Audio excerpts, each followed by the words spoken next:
أعوذ بالله من الشيطان الرجيم.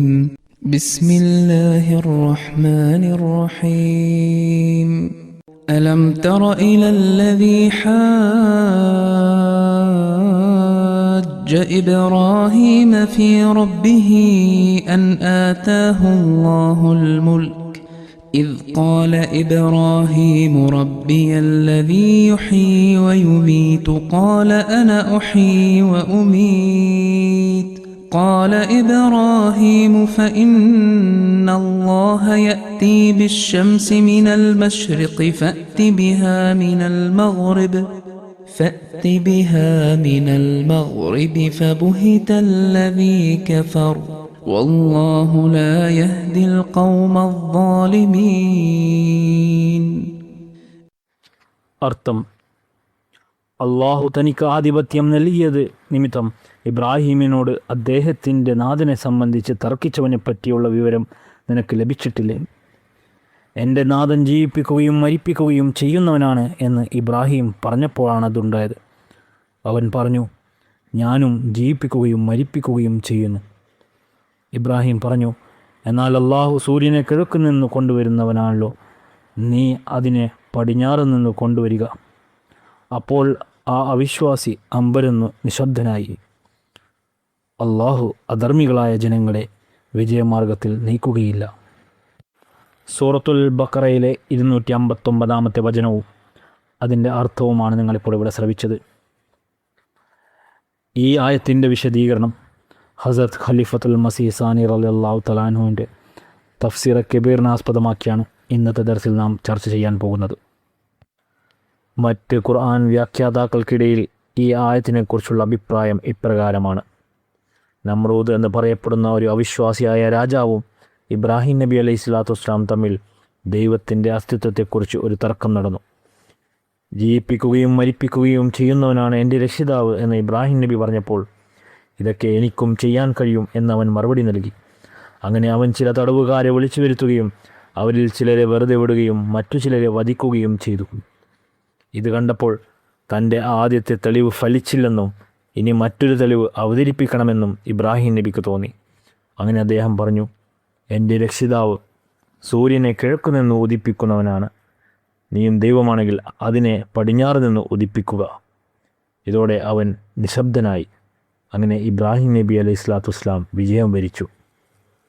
മുഫസ്സിരീങ്ങളുടെ ഈ ഒരു അഭിപ്രായത്തെക്കുറിച്ച് ഹസരത്ത് ഖലീഫത്തുൽ മസീഹ് സാനി റളിയല്ലാഹു തആല അൻഹു പറയുകയാണ്, എന്നാൽ എൻ്റെ അഭിപ്രായത്തിൽ ഈ അനുമാനം ശരിയല്ല. കാരണം അങ്ങനെ വരുമ്പോൾ രണ്ടുപേരും നിശബ്ദരാവുകയാണ് ചെയ്തത്. ആദ്യത്തെ ചോദ്യത്തിൽ ഇബ്രാഹിം നബി അലൈഹി സ്വലാത്തു വസ്സലാമും രണ്ടാമത്തെ ചോദ്യത്തിൽ രാജാവും നിശബ്ദരായി എന്ന് വരും. അതിനാൽ ഈ വ്യാഖ്യാനം ശരിയല്ലെന്നാണ് ഞാൻ മനസ്സിലാക്കുന്നത്.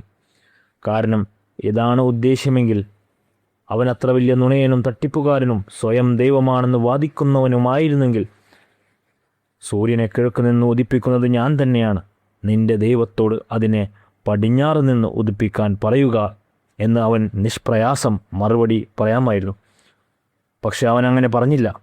മറിച്ച് അവൻ നിശബ്ദനായി എന്നാണ് വിശുദ്ധ ഖുർആൻ വ്യക്തമാക്കുന്നത്.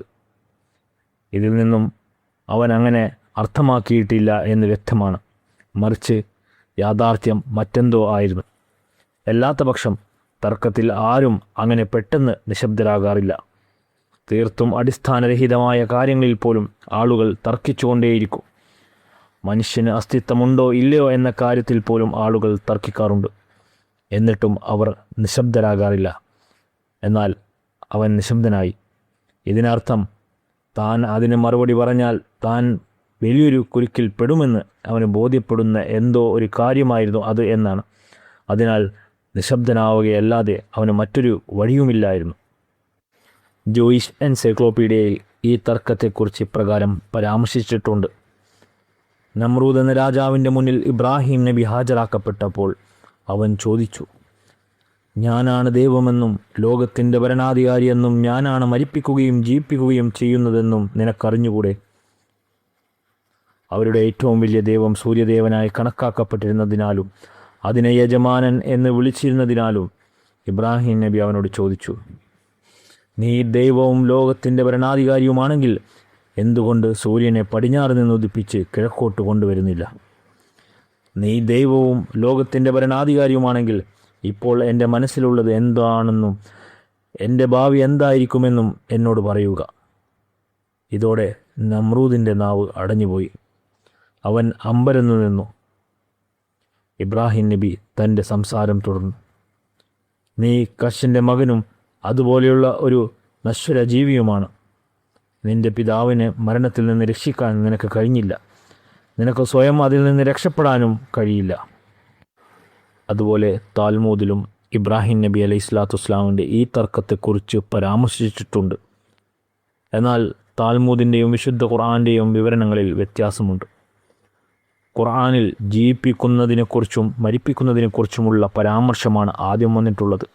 സൂര്യൻ്റെ ഗതി മാറ്റുന്നതിനെക്കുറിച്ചുള്ള പരാമർശം അതിനുശേഷമാണ്. എന്നാൽ താൽമൂദിൽ സൂര്യൻ്റെ ഗതി മാറ്റുന്നതിനെക്കുറിച്ചുള്ള പരാമർശം ആദ്യവും ജീവിപ്പിക്കുന്നതും മരിപ്പിക്കുന്നതുമായ കാര്യം പിന്നീടുമാണ് നൽകിയിട്ടുള്ളത്. രണ്ടാമതായി താൽമൂദിൽ രേഖപ്പെടുത്തിയിരിക്കുന്നത് ഇപ്രകാരമാണ്: ഇബ്രാഹിം നബി അലൈഹി സ്വലാത്തു വസ്സലാം നമ്രൂദ് രാജാവിൻ്റെ മുമ്പിൽ ഹാജരാക്കപ്പെട്ടപ്പോൾ അവൻ ചോദിച്ചു, നീ എന്തുകൊണ്ട് വിഗ്രഹങ്ങളെ ആരാധിക്കുന്നില്ല? അദ്ദേഹം മറുപടി പറഞ്ഞു, തീ കരിച്ചു കളയുന്നവയെ ഞാൻ എന്തിനാരാധിക്കണം? അവൻ ചോദിച്ചു, എങ്കിൽ പിന്നെ എന്തുകൊണ്ട് തീയെ ആരാധിച്ചുകൂടാ? അദ്ദേഹം പറഞ്ഞു, വെള്ളം കെടുത്തിക്കളയുന്ന ഒന്നിനെ ഞാൻ എന്തിനാരാധിക്കണം? അവൻ ചോദിച്ചു, എങ്കിൽ പിന്നെ എന്തുകൊണ്ട് വെള്ളത്തെ ആരാധിക്കുന്നില്ല? അദ്ദേഹം പറഞ്ഞു, വെള്ളത്തെ കൊണ്ടുവരുന്നത് മേഘങ്ങളാണല്ലോ. അവൻ ചോദിച്ചു, എങ്കിൽ പിന്നെ എന്തുകൊണ്ട് മേഘങ്ങളെ ആരാധിച്ചുകൂടാ? അദ്ദേഹം പറഞ്ഞു, അതിനെ കാറ്റ് പറത്തിക്കൊണ്ടുപോകുന്നുവല്ലോ. അവൻ പറഞ്ഞു, എങ്കിൽ പിന്നെ കാറ്റിനെ തന്നെ ആരാധിക്കുക. അദ്ദേഹം പറഞ്ഞു, മനുഷ്യൻ അതിൽ നിന്നും രക്ഷ നേടുകയും അതിജീവിക്കുകയും ചെയ്യുന്നു. കാറ്റ് അവനെ കീഴ്പ്പെടുത്തുന്നില്ല. അവൻ പറഞ്ഞു, എങ്കിൽ പിന്നെ എന്നെ ആരാധിക്കുക, കാരണം ഞാൻ മനുഷ്യരുടെ ദൈവമാണ്. അദ്ദേഹം മറുപടി പറഞ്ഞു, നിങ്ങളുടെ അധികാരത്തിൽ ഒന്നുമില്ലല്ലോ. താൽമൂദിൽ പരാമർശിച്ചിട്ടുള്ള ഈ തർക്കം തന്നെ സൂര്യനെക്കുറിച്ചുള്ള പരാമർശം ആദ്യമല്ല ഉണ്ടായത് എന്നതിൻ്റെ വ്യക്തമായ തെളിവാണ്. മറിച്ച് ജീവനും മരണവും നൽകുന്നതിനെക്കുറിച്ചാണ് ആദ്യം പരാമർശിച്ചത്. അല്ലാത്ത പക്ഷം സൂര്യനെക്കുറിച്ചുള്ള പരാമർശത്തിന് ശേഷം തർക്കം മുന്നോട്ട് കൊണ്ടുപോകാൻ കഴിയുമായിരുന്നില്ല. കാരണം സൂര്യൻ അവരുടെ കൂട്ടത്തിലെ ഏറ്റവും വലിയ ദേവനായിട്ടാണ് കണക്കാക്കപ്പെട്ടിരുന്നത്.